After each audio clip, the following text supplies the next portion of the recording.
Hey, hello everyone. How are you doing? Hey, it's Dr. Henry saying hi to you. I hope you're having a great time with your mentor. My name is Gaurav, a founder and director of Rehab Yoga. And here I am today to tell you a little bit about the anatomy part. I hope you have already gone through a little bit of basics in your course. So level one is all about injury prevention, as your mentor have already told you, right? You must have gone through joints mobilization series, some practices, isn't it? So after this, we will see that how, with the help of biomechanics, testings and assessment, we can really fix or maybe prevent certain injuries in yoga. Also, in all the load-bearing activities, even if it is gymming, playing sport, or any other activity, maybe at your home or outside.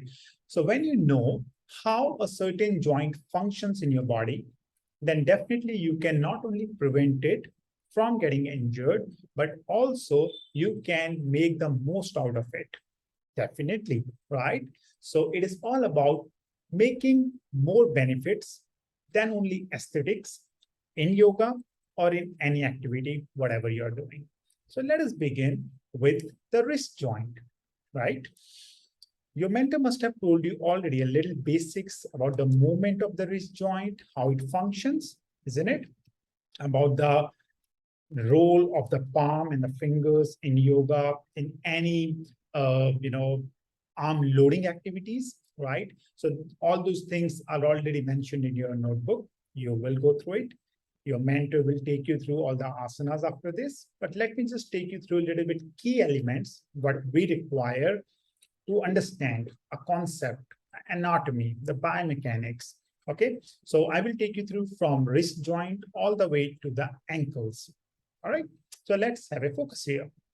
So here, if we will see, when we say wrist joint, we are talking about the area which is somewhere in between your fingers, right? All the way from here. So we call these phalanx, right? Metacarpals, carpals, isn't it? Right? So the carpals, what we are talking about as a wrist joint here, right? This is the area which can move, isn't it? In almost all directions, then have limited range of motion in certain and not so limited in certain others, right? So we will see that what is the function of it. So these are the small bones. These are the 8 in numbers, isn't it? You can see it here. So these small bones are having a little bit support of what?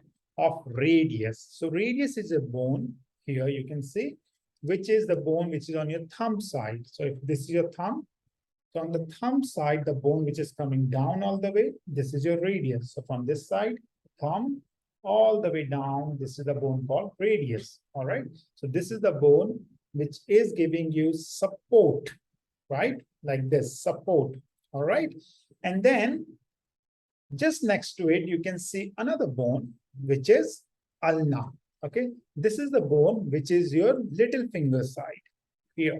It's going here all the way. All right. Little finger side. But this bone is not giving any support here. You can see easily, isn't it? Right.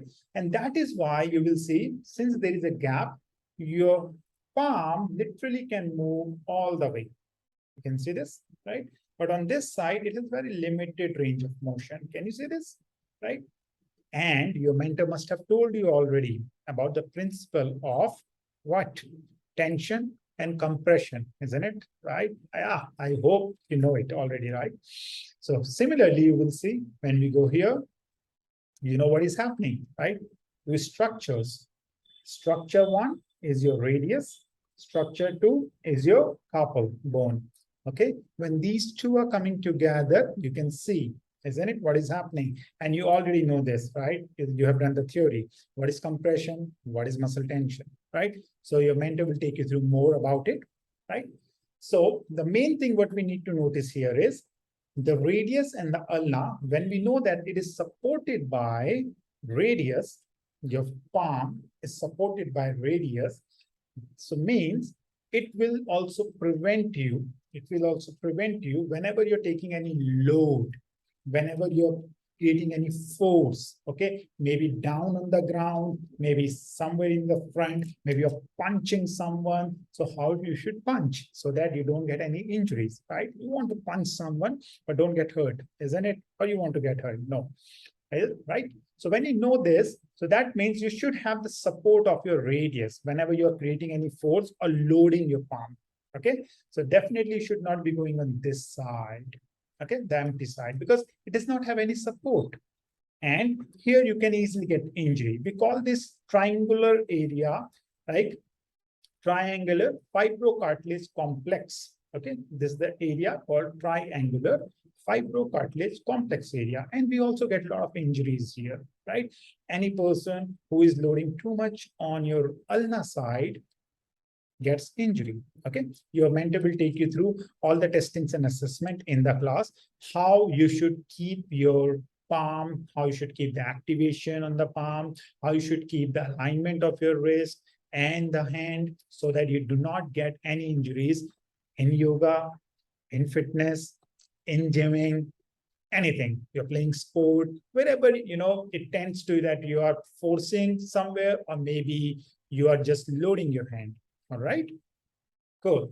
So this is the anatomy, little bit anatomy of your wrist joint and the movement. Okay, more about it, you can definitely go through your notes and you will get to know. Later on in the video, I will take you through the elbow joint, okay, here, and then the key principle that how you can prevent injuries here. Until then, practice with your mentor and have fun. Thank you.